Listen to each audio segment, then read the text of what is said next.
Hello guys, welcome to my channel Bithika's home kitchen. आज के हमारे रेसिपি शिम आलू दिए কই মাছ দিয়ে ঝোল।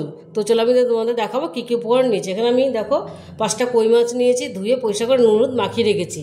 আর এখানে নিয়েছি ধনেপাতা কাঁচা লঙ্কা বাটা, এখানে নিয়েছি আলু লম্বা লম্বা করে, এখানে নিয়েছি শিম, এখানে নিয়েছি ধনেপাতা কুচিয়ে দেবো এটা আমি, আর নিয়েছি লঙ্কার গুঁড়ো, হলুদ গুঁড়ো, জিরে গুঁড়ো, ধনের গুঁড়ো, আর ফোড়নের জন্য নিয়েছি তেজপাতা আর গোটা জিরে।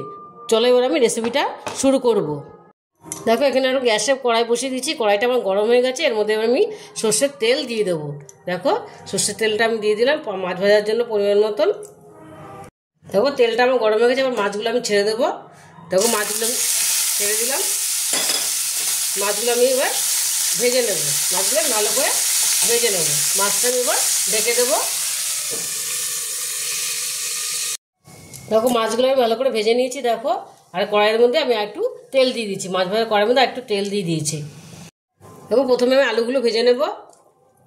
আলুগুলো আমি ভালো করে ভেজে নেব। একটু দিয়ে দেবো এর মধ্যে নুন, একটু নুন দিয়ে দিলাম এর মধ্যে। এটা একটু ভালো করে লাল লাল করে ভাজবো আমি। দেখো আলুগুলো আমি লাল করে ভেজে নিয়েছি, দেখো সুন্দর করে।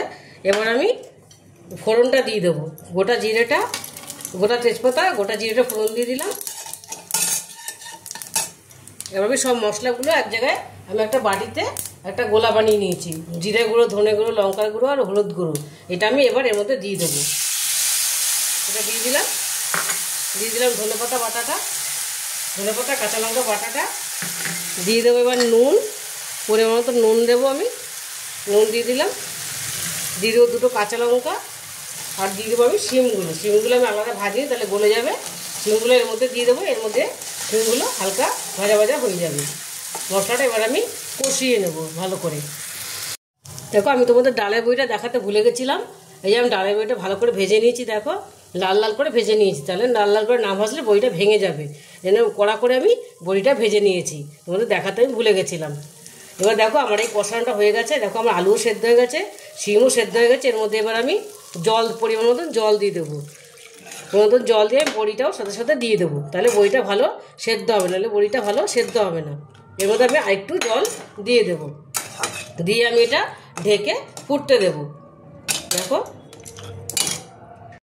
দেখো ঝোলটা আমার ফুটে গেছে, দেখো সুন্দর ফুটে গেছে। এবার আমি মাছগুলো এর মধ্যে দিয়ে দেবো। মাছটা দিয়েও আমি ভালো করে ঝোলটা ফোটাবো। এবার আমি আবারও ঢেকে দেবো।